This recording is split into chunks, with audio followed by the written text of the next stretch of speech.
सभी को नमस्ते, गुड मॉर्निंग। कैसे हो सब? उम्मीद करता हूँ सब मस्त होंगे और ज़बरदस्त होंगे। आज हम बात करते हैं महत्वपूर्ण 40 एमसीक्यू यानी ऑब्जेक्टिव क्वेश्चन।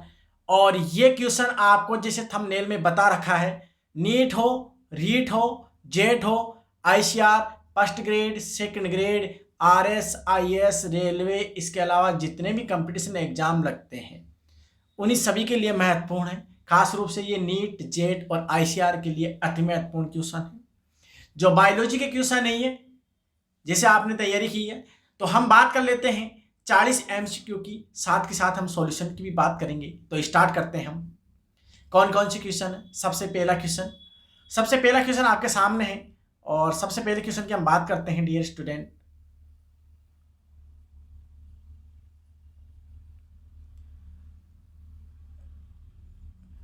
सबसे पहला क्वेश्चन क्या कहना चाह रहा है, तो देखो ध्यान से। क्या हो रहा है यहाँ? देखो ध्यान से, इसको यहाँ रख दे तो सही रहेगा और यहाँ पर हम आ जाते हैं। हाँ, अब देखते हैं। पहला क्वेश्चन है डियर स्टूडेंट, समझ आते थोड़ा वेट कराया आपको। प्रथम स्थलीय पादप जिनमें सवन मंडल, क्या कह रहा है क्वेश्चन? प्रथम स्थलीय पादप जिनमें सवन मंडल पाए गए थे। सवन मंडल क्या होते हैं पहले आपको ये बता दें। जाइलम व फ्लोएम जो उत्तक होते हैं, जाइलम उत्तक की क्या करता है, पेड़ पौधों की जो पत्तियां हैं वहां तक खनिज लवणों को जल के द्वारा अवशोषित, यानी जड़ों द्वारा अवशोषित जो जल खनिज लवण है उनको पहुंचाने का काम करता है। जबकि जो फ्लोएम उत्तक होता है, प्रकाश संश्लेषण के फलस्वरूप जो भोजन बनता है उसको फैलाने का काम करता है। ये होते हैं सवन यानी परिवहन का काम करने वाले ट्रांसपोर्टेशन टिश्यू है। कॉम्प्लेक्स टिश्यू के अंतर्गत हम इनको पढ़ते हैं। तो ये कहाँ से स्टार्ट हुए? तो प्रथम स्थलीय पादप कहाँ से स्टार्ट हुए? तो आपको बता दें, सेवालो वो जो पादप है उसको 3-4 भागों में बांटा गया। देखिए, जैसे हम बात कर लेते, सेवाल है, ब्रायोफाइटा है, टेरिडोफाइटा है, जिम्नोस्पर्म है, और पांचवा इन सबसे विकसित आपको बता दें एंजियोस्पर्म है, सबसे विकसित पादप। तो सेवाल ब्रायोफाइटा में तो देखो सवन तक पाए नहीं गए थे। तो प्रथम स्थलीय पादप जिनमें सवन मंडल पाए गए थे वो थे टेरिडोफाइटा, जिन्हें फर्न के नाम से जानते हैं। किसके नाम से? फर्न के नाम से। कई बार नीट में, जेट में क्वेश्चन आ चुका है, फर्न के नाम से किसे जानते हैं। सजावटी पौधे होते हैं। आगे हम बात करते हैं नेक्स्ट क्वेश्चन, छोटा कर लेते हैं इसे, हम देखने में सही रहेगा ताकि। नेक्स्ट क्वेश्चन क्या है? शवसनिकाओं एम्फिलोपियन ट्यूब का स्तर निम्न एपिथेलियम से बना होता है। क्या कह रहा है क्वेश्चन? शवसनिकाएं जो हमारी शवसनी होती है फेफड़ों के अंदर, और फेलोपियन ट्यूब जो डिम्बवाहिनी या अंडाशयी ट्यूब भी कह सकते हैं, ठीक है, तो ये मादा में पाई जाती है। तो इसका जो स्तर होता है वो कौन सा उपकला उत्तक होता है? तो पहला ऑप्शन दे रखा है आयात फल की स्तंभाकार, दूसरा, तीसरा रोमक उपकला, और चौथा स्क्वैमस यानी सल की। तो आपको बता दें, फेलोपियन ट्यूब हो या शवसनिका हो, उनका आंतरिक स्तर बना होता है रोमाबी या सिलेटेड, यानी रोमक यहाँ लिख रखा है। इसे पक्षमाभी भी कह सकते हैं हम, पक्षमाभी उपकला उत्तक भी कह सकते हैं। इसके द्वारा बना होता है। कई बार नीट में, जेट में क्वेश्चन आ चुका है, नोट कीजिए। आगे देखते हैं हम नेक्स्ट क्वेश्चन। चौथा क्वेश्चन है अपना, वर्गीकरण हेतु नामकरण की देवनाम पद्धति किसने दी थी? तो आप जानते हो वर्गीकरण विज्ञान के जो जनक होते हैं कैरोलस लीनियस, उसने देवनाम पद्धति दी थी, जिसमें पहला नाम हम वंश का और दूसरा नाम हम जाति का पढ़ते हैं। और वैज्ञानिक नाम हमने एक वीडियो बना रखा है, उसमें वैज्ञानिक नाम भी शो कर रखे हैं। लगभग 70 प्लस यानी लगभग 70 नाम है वैज्ञानिक, जिनमें जंतुओं के, पेड़ पौधों के दोनों की दे रखे हैं। तो वर्गीकरण हेतु नामकरण की देवनाम पद्धति किसने दी थी? तो आपको बता दें, कैरोलस लीनियस को वर्गीकरण विज्ञान का जनक कहते हैं, और इन्होंने ही देवनाम पद्धति दी थी। आगे हम बात करते हैं नेक्स्ट क्वेश्चन की। डियर स्टूडेंट, नोट करते हैं क्वेश्चनों को, बने रहे हमारे साथ। आपके लिए महत्वपूर्ण बायोलॉजी के क्वेश्चन हम लेके आते हैं इस चैनल पर। तो अंडोत्सर्ग के लिए चौथा क्वेश्चन क्या कहता है? अंडोत्सर्ग के लिए कौन सा हार्मोन आवश्यक होता है? आप जानते हो कि अंडोत्सर्ग यानी ओवुलेशन, आप जानते हो कि जो एमसी होती है, मेंस्ट्रुअल साइकिल या माहवारी, उसके लगभग 14वें दिन यानी लगभग 28 या 30 दिन की होती है, जिसमें 14वें दिन क्या होता है, एलएस और एफएसएस हार्मोन की मात्रा अत्यधिक बढ़ जाती है, जिससे क्या होता है, अंडाशय से द्वितीय कंडक यानी एक प्रकार से अंडाणु, वो क्या आ जाता है, अंडाशय से अंडवाहिनी में आ जाता है, और उसे ही हम बोलते हैं अंडोत्सर्ग। तो उसमें मेन जो हार्मोन होता है, उस हार्मोन का नाम है एलएच। वैसे एफएसएच होता है, पर मेन हार्मोन होता है एलएच यानी ल्यूटिलाइजिंग हार्मोन, जो अगर पीयूष द्वारा स्रावित होते हैं तो इसका आंसर आएगा एलएच हार्मोन। नेक्स्ट क्वेश्चन की बात करते हैं हम डियर स्टूडेंट। 5वां क्वेश्चन है, निषेचन निम्न प्रक्रिया है। तो आप जानते हो फर्टिलाइजेशन होते हैं वो क्या होते हैं, प्राकेंद्रों का संलयन। बात तो सही है पर ये पूरा बेटरा नहीं है। विभिन्न जाति के दो युग्मक, अलग अलग जाति के युग्मक संलयन होना, ये तो बात ही नहीं जमी। तीसरा है, एक ही जाति के दो युग्मकों का संलयन, राइट है। चौथा भी सही है, वैसे युग्मकों का निर्माण होता है पर युग्म निर्माण बना रहा है। निषेचन तो क्या होता है कि एक ही जाति के जैसे शुक्राणु अंडाणु हो गए, ये आपस में क्या होते हैं, मिल जाते हैं, ठीक है, इनके केंद्र मिल जाते हैं। तो एक ही जाति के दो युग्मों का क्या होता है, मिलन होता है, यानी संलयन होता है, इसे हम बोलते हैं निषेचन, ठीक है। नेक्स्ट जो कहाँ होता है, अंडवाहिनी में होता है, एम्पुला क्षेत्र में। एनसीईआरटी के अकॉर्डिंग जितने भी वीडियो हमारे दे रखे हैं ये ओनली एनसीईआरटी पे बेस है, आपको बता दें, क्योंकि मेन जो टारगेट कौन भी कंपटीशन एग्जाम हो, जेट हो, आईसीआर हो, नीट हो, अदर कौन सी भी एग्जाम हो, एनसीईआरटी जो बुक होती है उसको प्रायोरिटी देते हैं। तो हमारे जितने भी क्वेश्चन आते हैं, वीडियोज हैं, वो सारे के सारे एनसीईआरटी पर बेस है।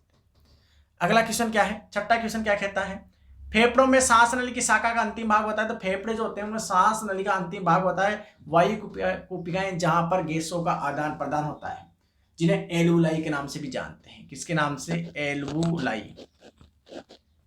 एल्वुलाई के नाम से भी जानते हैं। तो इनमें गैसों का आदान प्रदान यानी O2 CO2 का आदान प्रदान होता है और एक सामान्य विसरण प्रक्रिया द्वारा होता है। अगला क्वेश्चन क्या कहता है डियर स्टूडेंट, अगला क्वेश्चन कहता है सर्टोली सेल कोशिकाओं का महत्व होता है। तो आपको बता दें, नर के अंदर जो विषण होते हैं उसमें सर्टोली सेल पाई जाती है और वो क्या करती है, शुक्राणुओं को पोषण प्रदान करती है। तो मेन काम क्या होता है, पोषण। तो सातवें का आंसर आ जाएगा दूसरा। नेक्स्ट क्वेश्चन बात करते हैं, आठवें क्वेश्चन की हम बात करें डियर स्टूडेंट। तो आठवां क्वेश्चन क्या कहता है कि रक्त का थक्का बनने में महत्वपूर्ण भूमिका निभाने वाले तत्व का नाम क्या है, यानी कौन सा तत्व है जिसके कारण क्या होता है, रक्त का थक्का, हमारी कोई भी चोट लग जाती है उसमें रक्त का थक्का जमता है। तो उसमें मेन जो आयन कौन सा होता है, पोटेशियम, कैल्शियम, मैग्नीशियम या सोडियम। तो इसका आंसर क्या होगा बच्चों, सब जानते हैं कैल्शियम आयन रक्त का थक्का जमाते हैं और इसका हम अलग से एक वीडियो भी बना रखे हैं, रक्त का थक्का कैसे जमता है, पूरी प्रोसेस समझा रखी है उसके अंदर। आप चैनल पर जाकर सब्सक्राइब भी कीजिए उसे और आप चैनल पर जाकर वो वीडियो देख सकते हैं, रक्त का थक्का कैसे जमता है, पुराना वीडियो है। नवे क्वेश्चन की हम बात करते हैं डियर स्टूडेंट। नवा क्वेश्चन क्या, निम्न में से वर्गीकरण का सही क्रम होगा। आप जानते हो जीव जंतुओं को वर्गीकरण में बांट रखा है, तो सबसे निम्न श्रेणी पर जाति और उच्च श्रेणी पर जगत रख रखा है। तो उनको निम्न श्रेणी जाति, वंश, कुल, गण, वर्ग, संघ और जगत ऐसे बांट रखा है। तो ये क्रम आपको देखना है। तो पहला क्या सही है, क्या मैंने क्या कहा, पहले आती है जाति, फिर वंश, फिर आता है कुल और फिर आता है गण यानी ऑर्डर और फिर आता है वर्ग और इसके बाद में संघ आता है, जगत आता है। तो इसमें देखो मिलान करो कौन सा है। तो आप देखो जाति तो है नहीं इसमें, तो पहला तो गलत है, दूसरा भी गलत है, तीसरा वंश कुल गण, तीसरा भी गलत है, चौथा गण वर्ग, सॉरी वंश कुल गण वर्ग, तीसरा सही है बेटा, तीसरा सही आएगा, वंश कुल गण और वर्ग, तीसरा आ जाएगा बच्चों डियर स्टूडेंट। तीसरा आंसर लगा लें आप, 9 का तीसरा आंसर आ जाएगा। 10वां क्वेश्चन देखिए आप डियर स्टूडेंट। 10वां क्वेश्चन है फेफड़ों में गैस का अधिकतम विनिमय होता है। तो हम अभी बताए थे फेफड़ों में गैसों का जो विनिमय होता है वो सामान्य विसरण प्रक्रिया द्वारा होता है। नोट कीजिए, कई बार क्वेश्चन आ चुका है। बात करते हैं नेक्स्ट क्वेश्चन की और नेक्स्ट क्वेश्चन है केंद्र पीतकी अंडे पाए जाते हैं, जिसमें क्या पीतक जो होता है इसके अंदर, पीतक तो आप जानते हो अंडे के अंदर देखा होगा पहला पहला सा भाग वो पीतक ही होता है और उसमें सुक्रोज होती है, मुख्य रूप से अन्य पदार्थ भी पाए जाते हैं, वसा भी पाई जाती है। तो केंद्र पीत के अंडे जिसमें पीतक केंद्रीय भाग में होता है वो होता है कीटों के अंदर पाया जाता है। कई बार नीट में पूछ चुका है, जेट में पूछ चुका है ये क्वेश्चन, केंद्र भाग में होता है पीतक जो कीटों के अंडों में पाया जाता है। नोट कीजिए, पहला आंसर आ जाएगा 11वीं का। 16 क्वेश्चन क्या है, 16S RRNA पाए जाते हैं। RRNA आप जानते हो, RRNA एक बार राइबोसोमल RRNA बोलते हैं और नॉन जेनेटिक जो RNA होते हैं वो 3 प्रकार के थे, SRNA, tRNA, RRNA। RRNA को हम बोलते हैं राइबोसोमल RNA और ये पूछा 16S। तो आपको बता दें 80S और 70S 2 प्रकार के होते हैं। तो 80S जो होता है उसमें 2 इकाइयाँ थी, एक तो 50S है ना और एक थी 30S। तो 30S के अंदर 16S आता है और इसके अंदर आता है 23S और 5S। तो 16S जो आता है ना 30 एस के अंतर्गत आता है, तो इसका आंसर पहला आ जाएगा। डियर स्टूडेंट, पहला आंसर आ जाएगा, आप पहला आंसर लगा दें। ठीक है, पहला आंसर लगा ले आप, इसका आंसर पहला आ जाएगा। राइबोसोम की 30 उपाय में पाई जाती है, क्योंकि उसकी 30 एस में 16 एस पाया जाता है। ये भी नीट में दे रखा है क्वेश्चन। नेक्स्ट क्वेश्चन की बात करते हैं डियर स्टूडेंट। 13वां क्वेश्चन क्या कहता है? 13वां क्वेश्चन कहता है लाइकेन संवेदनशील सूचक है, यानी कौन सी जगह लाइकेन की वृद्धि नहीं होती या प्रदूषण के सूचक होते हैं। तो कौन सा प्रदूषण? जल, वायु, मृदा के विकिरण। तो आपको बता दें, वायु प्रदूषण जहां पर होता है वहां पर क्या है, लाइकेन उगते नहीं हैं या पनपते नहीं है। और वैसे लाइकेन शब्द जो दिया था वो अरस्तु, जो जीव विज्ञान के जनक है, उनके शिष्य, उन्होंने नहीं, उनके शिष्य का नाम है थियोप्रेटस ने लाइकेन शब्द दिया था। और लाइकेन का मतलब आपको बता दें, इसमें 2 भाग होते हैं।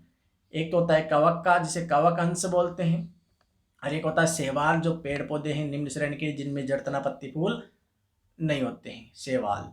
और कवक आप फफूंद बोलते हैं, जैसे दादुना, ये भी कवक ही है। मशरूम खाते हैं वो भी कवक ही है। ठीक है, तो कवक शैवाल के अंश को बोलते हैं लाइकेन।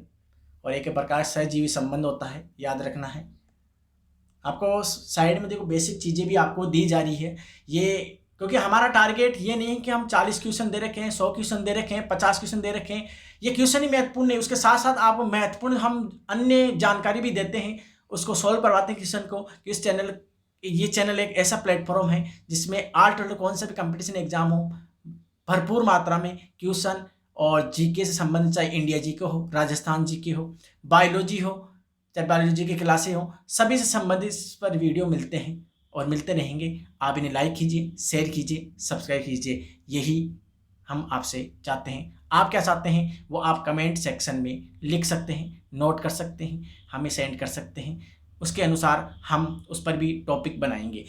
अगला क्वेश्चन, एंजाइम शब्द किसने दिया? तो आप जानते हैं एंजाइम क्या होते हैं, एक जैव उत्प्रेरक होते हैं। ठीक है, एक प्रकार के उत्प्रेरक होते हैं ये, जो किसी रासायनिक अभिक्रिया की दर को बढ़ा देते हैं या घटा देते हैं, पर स्वयं अपरिवर्तित होते हैं। और विशेष अभिक्रिया के लिए विशेष एंजाइम की आवश्यकता होती है, और विली कोहने ने ये एंजाइम शब्द दिया था। इसका भी वीडियो हम बना देंगे। ठीक है, नेक्स्ट क्वेश्चन की बात कर लेते हैं हम। नेक्स्ट क्वेश्चन क्या है? नेक्स्ट क्वेश्चन 15, हिच की पुलिका पाए जाते हैं या हिच के बंडल। तो आपको बता दें, हम जब हृदय पढ़ते हैं, हृदय हम जब पढ़ते हैं, तो हृदय जब हम पढ़ते हैं तो हृदय में आप जानते हो यहाँ पर दाएं आलिंद से दायां हिस्सा है या बायां हिस्सा है, या दायां हिस्सा है। डायग्राम को ऐसे रख लिया करो, इधर वाला हिस्सा अपना दायां होता है, इधर वाला बायां होता है, इसलिए ये दायां हिस्सा है, ये बायां हिस्सा है। तो इधर वाले हिस्से में क्या होता है कि यहाँ पर पाया जाता है दाएं आलिंद में एस नोड, वहां से तंतु निकलते हैं, जहां से जो कंपन स्टार्ट होंगे SA नोड से, SAN, उसे पेसमेकर बोलते हैं। वहां से जो कंपन स्टार्ट होंगे दाएं आलिंद से, अब ये भी क्वेश्चन है, दाएं आलिंद से क्या है कंपन स्टार्ट होते हैं या धड़कता है हृदय, तो वहां से क्या होता है कि पुलिका यानी बंडल जुड़ी हुई हैं, उनको हिच वैज्ञानिक ने खोज की थी, और इन्हें हिच की पुलिका या बंडल कहते हैं। और उससे फिर और तंतु जुड़ते हैं जो पुरकुंजे तंतु कहते हैं। तो ये पूछ रहा है क्या हिच की पुलिका पाई जाती है, तो सीधी सी बात है हृदय में पाई जाती है, आंसर आ जाएगा पहला। ठीक है, नेक्स्ट क्वेश्चन की बात करते हैं हम। बीजा का आवरण होता है, बीजावरण बोलते हैं, इसे टेस्ट और टेगमेन कहते हैं। तो आपको बता दूं, टेस्टा तो बाहरी होता है और टेगमेन आंतरिक होता है। जो बीज होता है ना, बीज को भ्रूण बोलते हैं। तो ये तो है बाहरी, यह है आंतरिक। ये तो बाहरी है बीज का चौलरे आवरण, यह आंतरिक है यानी भीतरी। तो इंटरनल और एक्सटर्नल हो गया ना, तो आंतरिक को हम बोलते हैं क्या? तो इसका आंसर क्या आ जाएगा? बीज का आवरण टेस्टा, तो ये क्या है? बाहरी आवरण होता है। अब नेक्स्ट क्वेश्चन की बात करते हैं डियर स्टूडेंट। नेक्स्ट क्वेश्चन क्या कह रहा है आपसे? 17वां क्वेश्चन कह रहा है ब्रेड एंड व्हीट, गेहूं है। तो गेहूं क्या है? गेहूं आप जानते हो, हम जो गेहूं खाते हैं वो षष्ठ गुणित होता है, षष्ठ गुणित होता है, और ये एक संकलित किया गया गेहूं है। ठीक है, और ब्रेड यानी गेहूं षष्ठ गुणित होता है 6n। ठीक है, आगे हम बात करते हैं नेक्स्ट क्वेश्चन की। 18वां क्वेश्चन क्या कहता है? 18वां क्वेश्चन ये कहता है, 18वां भी देख लेंगे और हम अगला नेक्स्ट क्वेश्चन भी देख लेंगे। 18वां क्वेश्चन कहता है मूल गोप पौधों में नहीं पाया जाता। कौन से पौधों में नहीं पाया जाता? मतलब मूल गोप की बात बता दें, हम रूट की संरचना जब पढ़ते हैं तो लास्ट सिरे पर केप के समान टोपी पाई जाती है, ये जड़ है, मतलब जड़ है ये। ठीक है, और यहाँ पर क्या है, इस परिपक्वन क्षेत्र में मूल रोम पाए जाते हैं, जल का अवशोषण करते हैं। ऐसे अलग अलग क्षेत्र दे रखे थे। यानी ये मूल गोप, इस मूल गोप वाले क्षेत्र में है ना, ये जो सादा मूल गोप, इस मूल गोप वाले क्षेत्र की बात होता है तो इस जड़ की संरचना में मूल गोप का काम होता है सुरक्षा करना। और आप जानते हो जलीय जो पादप होते हैं इनमें मूल गोप नहीं पाया जाता है। एनसीईआरटी के साफ साफ लाइन लिख रखी है, ठीक है, एनसीईआरटी में नहीं, मतलब मैं बता रहा हूँ, ठीक है, एनसीईआरटी में तो क्या लाइन छोड़ दिया उसको, ठीक है, मूल रोम लिख कर रखा, मूल गोप के बारे में वर्णन नहीं कर रखा वहां पर। तो ये आपको बता दें कि जो जड़ होगी, जड़ का शीर्ष भाग पर जो भाग है उसी को हम क्या बोलते हैं, मूल गोप, और इस सुरक्षा का काम करती है, मार्ग बनाने का काम करती है। तो जलोद्भिद पादपों में नहीं पाई जाती है, जलीय पादपों में हाइड्रोफाइट बोलते हैं इंग्लिश में। क्वेश्चन 18वें का दूसरा। 19वां क्वेश्चन कहता है कि यीस्ट की कोशिका में होने वाला विभाजन। तो यीस्ट आप जानते हो, आपको बता दूं कि जितने भी कवक है वो यूकेरियोटिक होते हैं, है ना, वो कोशिका, पर ये नालायक है ना, ये यीस्ट ये एक कोशिकीय होता है। और एक कोशिकीय जो जीव होते हैं उन्हें क्या करते हैं, उनमें असूत्री विभाजन होता है जैसे जीवाणुओं में। तो इसमें भी क्या है, असूत्री यानी अमाइटोसिस, असमान विभाजन होता है केंद्र का, इसलिए इसको रख रखा है असूत्री यानी अमाइटोसिस डिवीजन के अंदर। तो 19वें का पहला आंसर आ जाएगा, ठीक है। ये बायोलॉजी के महत्वपूर्ण क्वेश्चन है जो एक नीट और जेट वाले बच्चे के लिए तो अति महत्वपूर्ण क्वेश्चन है, कवर कीजिए आप इन्हें। कथन कारण वाले क्वेश्चन भी हम बनाएंगे, अभी हम नॉर्मली क्वेश्चन बना रहे हैं, ठीक है। आगे क्वेश्चन देखते हैं हम।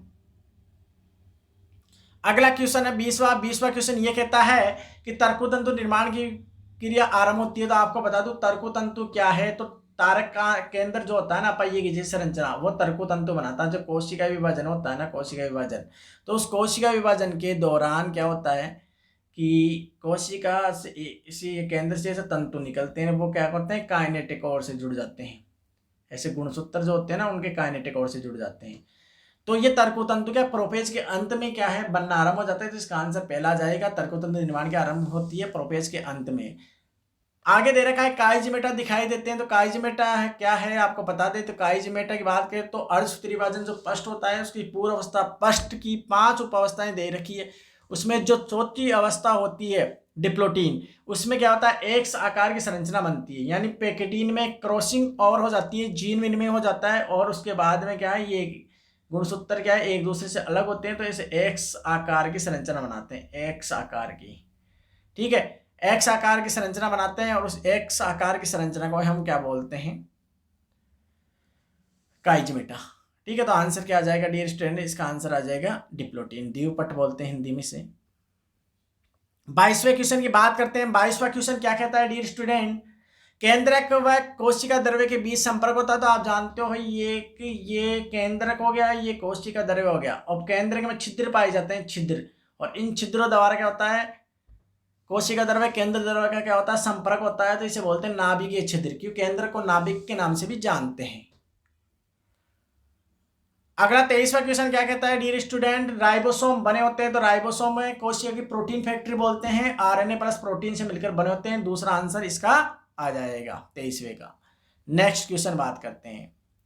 नेक्स्ट क्वेश्चन क्या है, नेक्स्ट क्वेश्चन है जड़ों द्वारा जल का अधिकतम अवशोषण होता है। तो पहले बताए थे परिपक्वन क्षेत्र में होता है। तो परिपक्वन क्षेत्र में आप जानते हो मूल रोम पाए जाते हैं, इनके द्वारा ही क्या होता है, जल का अवशोषण होता है। जल को ये जड़ों का भाग है मूल रोम, वो क्या कर लेती है, अवशोषित कर लेती है, बाल के समान संरचना है। 25वां क्वेश्चन क्या कहता है, एक्रोसोम का निर्माण होता है। तो गोल्जी का एक स्रावी अंग है और एक्रोसोम का निर्माण करता है। आपको बता दें एक्रोसोम क्या है। तो शुक्राणु तो आप जानते ही हो, मानव युग्मक होता है, नर युग्मक होता है, ठीक है। ये इसकी पूछ हो गई। इसके शीर्ष भाग पर है ना, शीर्ष भाग पर, मतलब ऐसे होता है डायग्राम, रियल में बनाया आपको।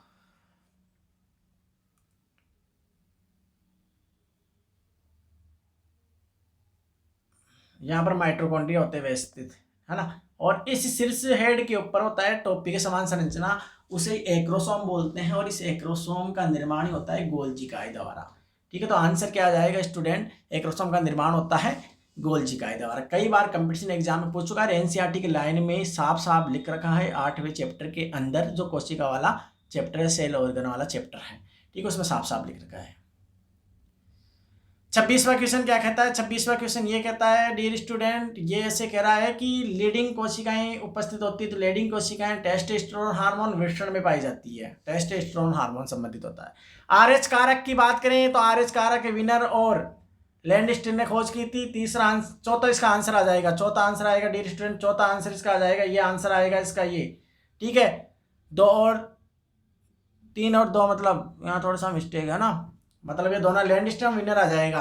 और आपको बता दूं आरएच कारक क्या है, तो आपको बता दूं आंसर तो ये आ जाएगा, मतलब चौथा आ जाएगा आंसर। और आपको बता दूं आरएच कारक क्या है, तो हमारा जो रक्त समूह होता है ना 4 प्रकार का होता है, ए बी ओ, इन पर लिखा होता है प्लस माइनस, यानी आपका रक्त समूह पॉजिटिव है कि नेगेटिव, तो इसी पॉजिटिव नेगेटिव को बोलते हैं हम आरएच कारक। एक प्रकार का प्रतिजन है, ठीक है, जो आरबीसी की सतह पर पाया जाता है। जिसके रक्त में हो उसे पॉजिटिव बोलेंगे, जिसके रक्त में नहीं हो, यानी जिस रक्त की आरबीसी में नहीं हो ऊपर ये प्रतिजन, तो नेगेटिव हो तो पॉजिटिव, इसे बोलते हैं आरएच कारक। और रिसस मकाका बंदर में, यानी बंदर में खोज की थी, वहीं से ये नाम लेकर आए हैं आरएच। तो इसकी बारे में विनर और लैंडस्टीनर ने बताया था, तो इसका आंसर चौथा आ गया, ठीक है। 28वें क्वेश्चन की बात कर लेते हैं डियर स्टूडेंट। पाचक उत्प्रेरक जिस कोशिका में उपस्थित होते हैं, ऐसे एंजाइम जो अपनी ही कोशिका का भक्षण कर देते हैं, नष्ट कर देते हैं, किसके कारण? तो लाइसोसोम को लैन काम कहते हैं, और लिसिस का अर्थ आप जानते हो, लिसिस यानी टूटना, लैन होना, तो लाइसोसोम लिसिस से निकल के आया है, अपनी ही कोशिकाओं को अन्य कोशिकाओं को क्या करता था? नष्ट करता था, इसलिए कोशिका का आत्मघाती थैले के नाम से जानते हैं।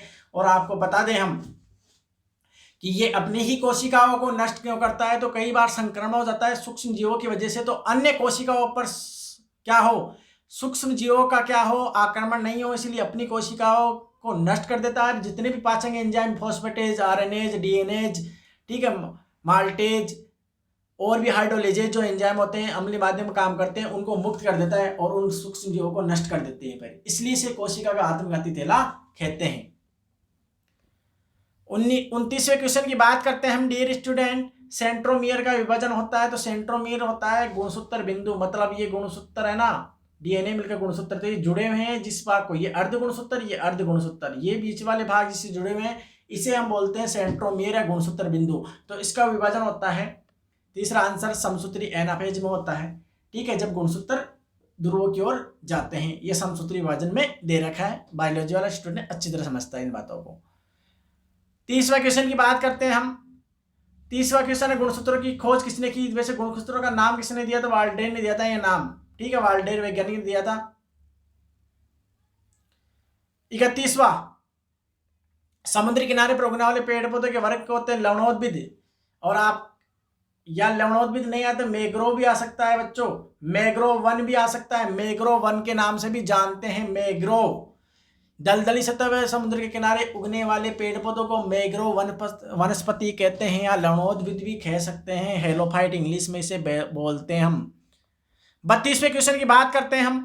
निम्नलिखित में किस परिघटना का उल्लेख क्या दे रहा है? उल्लेख सामान्य सेल ड्रिंकिंग, यानी सेल पीना, मतलब सेल क्या है, कोशिका पी जाती है, तो पीने को क्या बोलते हैं? पीना, तो उसे बोलते हैं कोशिका पीवन, यानी तरल पदार्थों की कोशिका झिल्ली अंदर की ओर, मतलब ये कोशिका ऐसे बताएं, मतलब ऐसे समझ में नहीं आया ना आपको, अभी आएगा समझ में, ठीक है। इधर देखो, ये कोशिका है, ये इसका केंद्रक है, ये कोशिका झिल्ली है, ये कोशिका झिल्ली अंदर यानी खाडे की, जैसे खाडा मतलब रे ऐसे संरचना बनाती है, दरारनुमा, मतलब ऐसे मान लो, ऐसे ये संरचना ऐसे रे, मतलब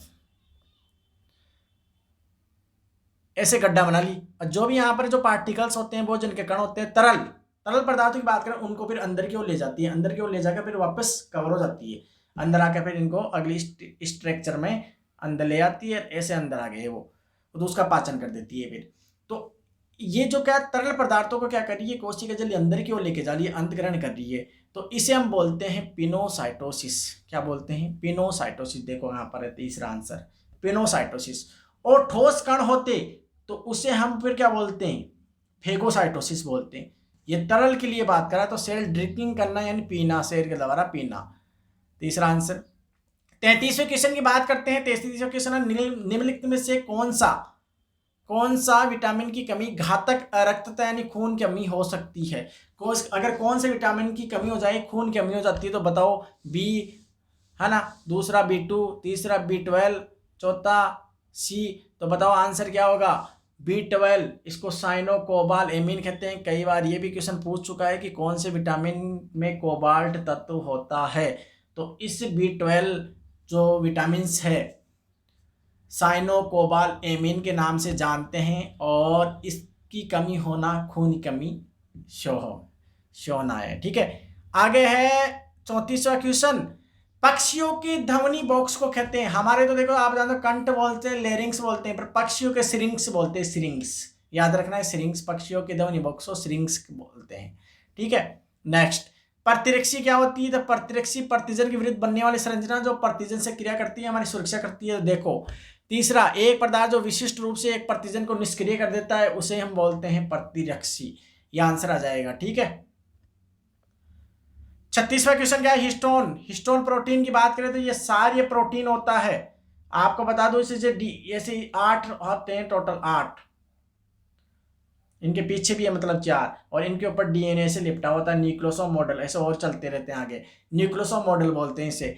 तो हिस्टोन प्रोटीन यानी H1, H2A, H2B, H3, H4 ऐसे पाए जाते हैं। 2 2 3 4 8 हो गए ना टोटल, यानी H1 को छोड़ के H2A 2, H2B 2, यानी ऐसे कह रहा हूं मैं H2A 2, H2B 2, H3 और H4 इनके डबल डबल होते हैं। तो ये हो गए 8। इसे बोलते हैं हिस्टोन अष्टक, और इस पर DNA लिपटा होता है। तो ये हिस्टोन एक सारी प्रोटीन होता है, धनात्मक सारे प्रोटीन होता है। तीसरा आंसर आ जाएगा इसका। 37वें क्वेश्चन की बात करते हैं हम। 37वां क्वेश्चन क्या कहता है कि क्या कहता है ये? मासिक स्राव यानी MC को शारीरिक निष्क्रिय कर देने वाली समय अवधि तथा परिणाम स्वरूप गर्भधारण काल की समाप्ति हो जाती है। आप जानते हो कि महिलाओं में क्या होता है कि मासिक स्राव यानी माहवारी अंतिम रूप से क्या है, बंदी हो जाती है, उसे बोलते हैं मीनोपोज, और उसी को हिंदी में बोलते हैं रजोनिवृत्ति। उसके बाद क्या, गर्भधारण नहीं हो सकता क्योंकि अंडाणु का मोचन नहीं होता है, अंडाणु नहीं बनता है। ठीक है, इसी को बोलते हैं मीनोपोज या रजोनिवृत्ति। 38वां क्वेश्चन क्या है? 38वां क्वेश्चन है स्पारुलिना उन लोगों को दिया जाता है जो लंबी बीमारी के बाद स्वस्थ हो रहे हैं। क्योंकि अब स्पारुलिना क्या है तो आपको बता दूं, एक प्रकार की शैवाल है, और इस शैवाल का उपयोग किया जाता है प्रोटीन से भरपूर होने का। प्रोटीन की गोलियां बनाई जाती है, और अंतरिक्ष यात्रियों के लिए भी प्रोटीन टेबलेट के रूप में इसकी उपयोग किया जाता है। स्पारुलिना और क्लोरेला, एक और होता है क्लोरेला। ये शैवाल है। शैवाल एक प्रकार के पेड़ पौधे हैं, शैवाल जो निम्न श्रेणी के कैटेगरी में आते हैं, जिनमें जड़, तना, पत्ती, फूल नहीं होते हैं। ठीक है, जैसे इसको आम भाषा में बताए तो काई बोलते हैं। काई टंकी के पास आपने देखी होगी। ठीक है, लास्ट का क्वेश्चन, लास्ट ने सेकंड लास्ट। कीटहारी यानी कीटहारी पौधे किसकी न्यूनता वाली मिट्टी में उगते हैं? तो कीटहारी पौधे मतलब ऐसे भी पौधे होते हैं जो कीटों का ही भक्षण करते हैं। कैसे? जैसे यूट्रिकुलेरिया है, घटपर्णी है। ठीक है, इसके अलावा ब्लेडरवर्ड है। ये कीटहारी पौधे होते हैं, और ये नाइट्रोजन की पूर्ति करने के लिए क्या करते हैं, इनका भक्षण करते हैं। तो आंसर क्या जाएगा? दूसरा। लास्ट का क्वेश्चन, टैक्सोनॉमी यानी वर्गीकरण विज्ञान के पितामह आप जानते हो, लिनियस को कहते हैं। तो ये थे महत्वपूर्ण 40 MCQ जो आपके बायोलॉजी से रिलेटेड और जेड से रिलेटेड ICR से महत्वपूर्ण क्वेश्चन है। आप इन्हें नोट कर सकते हैं। चैनल को लाइक कीजिए, शेयर कीजिए, सब्सक्राइब कीजिए। ऐसे ही वीडियो इस चैनल पर आपको मिलते हैं और मिलते रहेंगे। और भी कोई आपकी डिमांड है GK साइंस से संबंधित, वो वीडियो में हम बना देंगे। तो इस चैनल को लाइक कीजिए, शेयर कीजिए, सब्सक्राइब कीजिए। जय हिंद, जय भारत। मिलेंगे एक नई वीडियो के साथ।